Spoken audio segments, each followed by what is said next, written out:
ਬਠਿੰਡਾ ਦੇ ਇੱਕ ਨਿੱਜੀ ਹਸਪਤਾਲ ਦੇ ਬਾਹਰ ਉਸ ਵੇਲੇ ਜੰਮ ਕੇ ਹੰਗਾਮਾ ਹੋਇਆ ਜਦੋਂ ਇੱਕ ਮਰੀਜ਼ ਦੇ ਰਿਸ਼ਤੇਦਾਰਾਂ ਦੇ ਵੱਲੋਂ ਡਾਕਟਰ ਦੇ ਉੱਤੇ ਲਾਪਰਵਾਹੀ ਕਰਨ ਦੇ ਇਲਜ਼ਾਮ ਲਗਾਉਂਦੇ ਹੋਏ ਨਾਅਰੇਬਾਜ਼ੀ ਕੀਤੀ।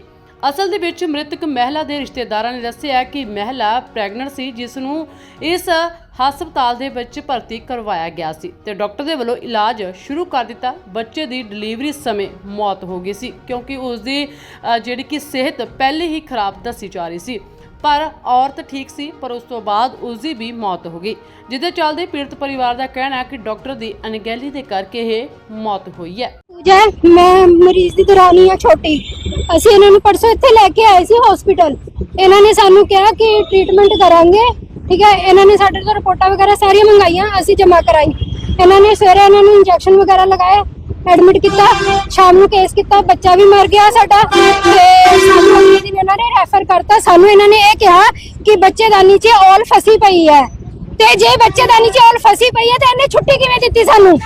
ਇਹਨੂੰ ਨਹੀਂ ਪਤਾ ਸੀ ਛੁੱਟੀ ਨਹੀਂ ਦੇਣੀ ਚਾਹੀਦੀ ਸੀ, ਇਹਨੂੰ ਨਹੀਂ ਪਤਾ ਸੀ ਇਨਫੈਕਸ਼ਨ ਫੈਲੂਗੀ ਬੱਚੇਦਾਨੀ 'ਚ। ਜੇ ਕੋਈ ਤੇ ਛੋਟੇ ਛੋਟੇ ਹੈ, ਜੇ ਇਹਨਾਂ ਨੂੰ ਕੋਈ ਦਿੱਕਤ ਸੀ, ਇਹ ਕਹਿੰਦੀ ਸਾਨੂੰ ਕਿ ਦਿੱਕਤ ਹੈ ਬਈ ਆਪਰੇਸ਼ਨ ਕਰਨਾ ਪਊਗਾ, ਅਸੀਂ ਕਰਾਂਗੇ ਆਪਰੇਸ਼ਨ। ਕਿ ਇੰਨੀ ਵੱਡੀ ਹੈਗੀ, ਇਹਨੂੰ ਪਤਾ ਨਹੀਂ ਆਪਰੇਸ਼ਨ ਕੱਢ ਕੇ ਬੱਚੇਦਾਨੀ ਕੱਢ ਸਕਦੇ, ਤੂੰ ਕੱਢ ਦਿੰਦੀ। ਸਾਨੂੰ ਕਹਿੰਦੀ, ਇਹਨੇ ਸਾਨੂੰ ਛੁੱਟੀ ਦਿੱਤੀ, ਕਹਿੰਦੀ ਘਰੇ ਚਲੀ ਜਾਓ, ਜੇ ਕੋਈ ਦਿੱਕਤ ਹੋਈ ਤੇ ਤੁਸੀਂ ਮੇਰੇ ਕੋਲ ਨਾ ਆਇਓ, ਤੁਸੀਂ ਸਿੱਧਾ ਐਮਸ ਲੈ ਜਿਓ, ਮੈਂ ਤੁਹਾਨੂੰ ਰੈਫਰ ਕਰ ਦੇਣੀ ਆ।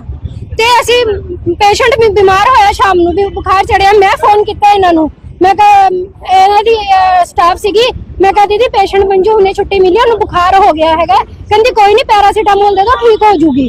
ਅਗਲੇ ਦਿਨ ਮੈਂ ਫੋਨ ਕੀਤਾ, ਕਹਿੰਦੀ ਅਸੀਂ ਐਂ ਡਾਕਟਰ ਨਾਲ ਗੱਲ ਨਹੀਂ ਕਰਾ ਸਕਦੇ, ਤੁਸੀਂ ਇੱਥੇ ਲੈ ਕੇ ਆ ਜਾਓ।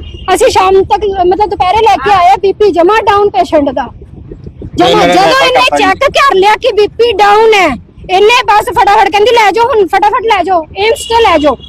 क्यों जे तेन पता सी तू कर दे ट्रीटमेंट, जो तेरे को सारा ट्रीटमेंट चलता सी, तेन पता काला हॉस्पिटल फिर तेरा कि जदों तेन ये नहीं पता कि बच्चे नहीं कट सकते हैं। उन्होंने रेफर करता सी कि घरे भेजता सी, सानू छुट्टी देती सी, तुसी घरे चले जाओ, जे ठीक हो गए तो ठीक है, ते 10 दिन बाद मेरे को चेकअप वास्ते आ जियो। जे कोई दिक्कत आंदी, कहंदे जे ज्यादा ब्लीडिंग हुंदी है ते तुसी ना इन्नू ना एम्स च ले जियो।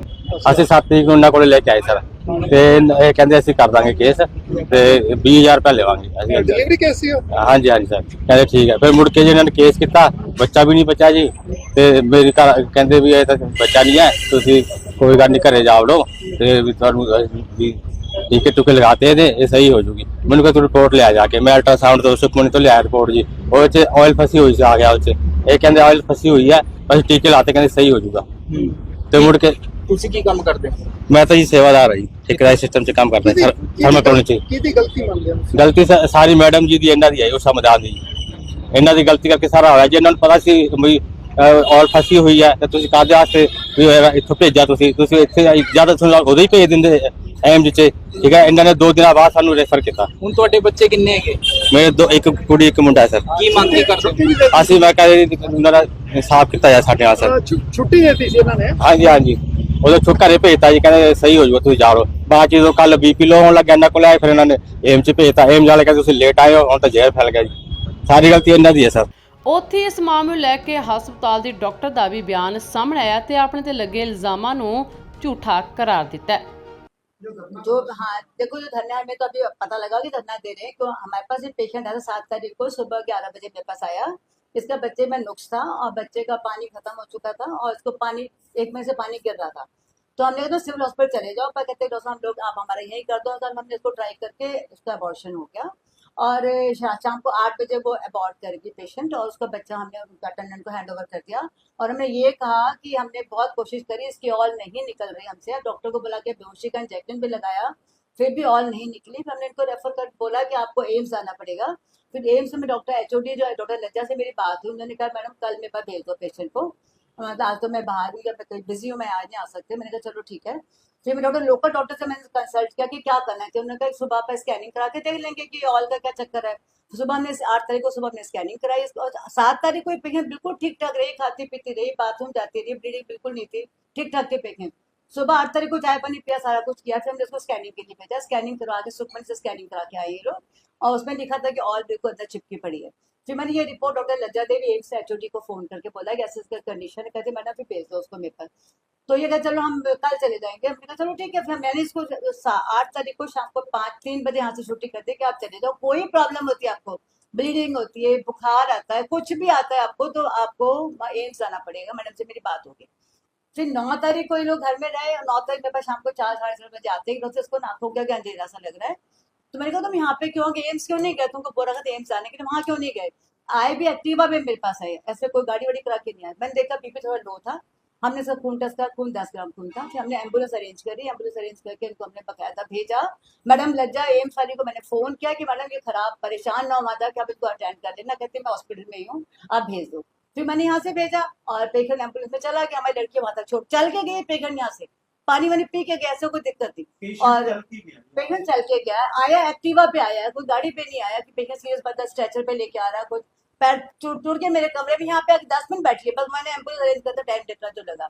और उसके बाद क्या हुआ मुझे कुछ नहीं। दरअसल वो कह रहे हैं कि जब हालत खराब थी, चाहे कुछ भी कारण है, वो कहते छुट्टी क्यों दी, उसी टाइम में एम्स क्यों नहीं रखी। मैंने बोला जाने एम्स आने के लिए, मैंने उनको ये कहा कुछ भी प्रॉब्लम होती है आप एम्स चले जाना, मेरे पास बात आना, टाइम वेस्ट होगा तुम्हारे। मेरे बर्डिंग उस हस्बैंड के बोले हुए बर्डिंग से लेडीज को मैंने बोला स्पेशली कि तुम ब्लीडिंग होगी, लेडीज के बताती नहीं हस्बैंड को, तुम ध्यान करना कि इसको वहां लेके जाना। इसके ऊपर हम लोग कुछ नहीं। एम्स मयार की उम्र कितनी थी, नाम क्या है इसका? इसका नाम मंजू देवी नाम है और उम्र हुई कि अंदाजे से 2 बच्चे हैं प्रॉब्लम क्या थी, 34 ईयर्स। प्रॉब्लम क्या थी, क्या क्यों लेके आए था।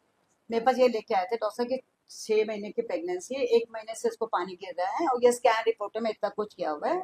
स्कैन रिपोर्ट में देखिए बच्चे का सिर बिल्कुल छोटा सा था और उसके अंदर पानी बिल्कुल खत्म था, बच्चे के अंदर पानी खत्म था, पचदानी का मुंह पैसे लीकेज हो रही थी।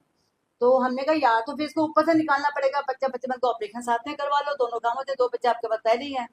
तो इन्होंने कहा जैसा नीचे के ट्राई करो आप, मैंने ट्राई करी, चलो हमने कोशिश करके देख ली, बच्चा तो निकल गया, बच्चा उल्टा बच्चा था, हमने निकाल दिया, पर ऑल हमसे नहीं निकली, हमने 100 कोशिश की।